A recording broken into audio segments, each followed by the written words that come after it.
We still have like 200 accidents per year, like 5 accidents per week, and it's terrible. They are hidden in places that only poor people are walking there, because they go to work in the rice fields or in the forest. Or when you see that a little tractor going in the countryside with full of people, all poor people going to work in the field, and step on a landmine. These are anti-tank landmines, and big explosion, and maybe 10 people killed, and 6 injured, and maybe 6 families completely destroyed, and people say, why?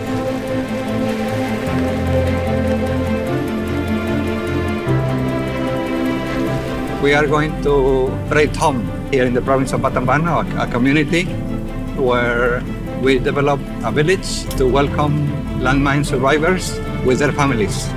So we decided to create a home for them and for their families, so they can live together and they can build their own life.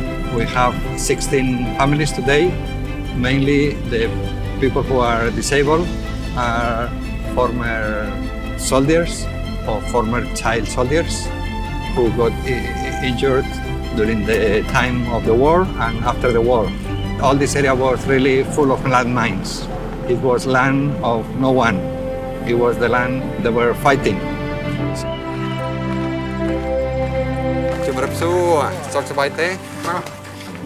We have thousands of landmine survivors, amputees.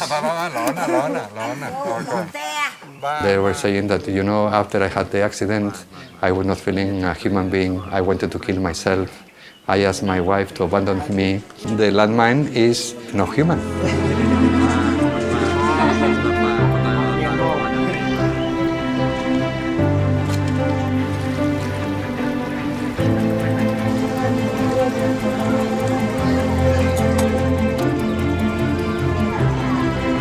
His name is Pat. He's double amputee with his hands because of a landmine explosion during the war. And he himself was in the Cameroon's army. He is a father of 5 children with a beautiful wife. And maybe now he has 3 grandchildren already. And I can tell you the story about how I met him. I went to Somlot, to the hospital, to check about the people who were injured by landmines. I met this lady who had 3 little children, all sick, and she has no hands to carry the children. So I helped her. Then in the afternoon, I went to visit people with disabilities, and I met Pat, this man. And Pat welcomed me when I was in the house, and suddenly from the back came the same lady that I met in the hospital. I said, wow, I am in your home. He said, yes, and he is my husband.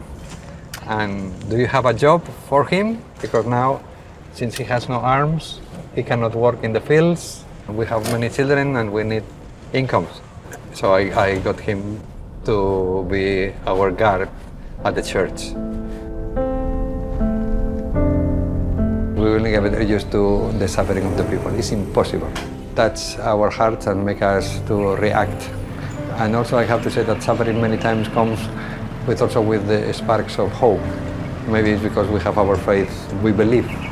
The one who is going to bring us to the light is not ourselves. God gives us the strength to go, to be humble.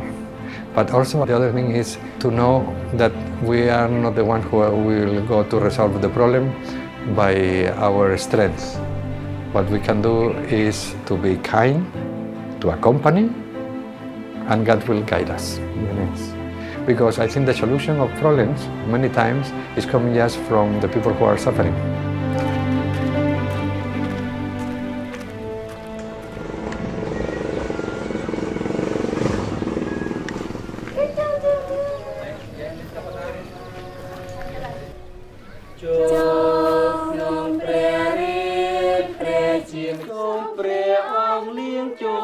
The Cambodian society welcomes us because they see that we are here for the common good.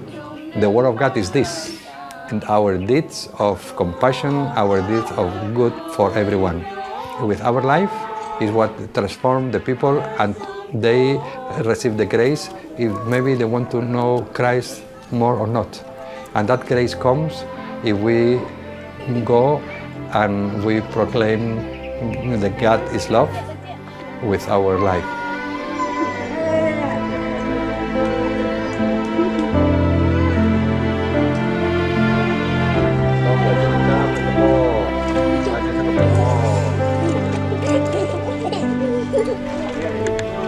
Yeah.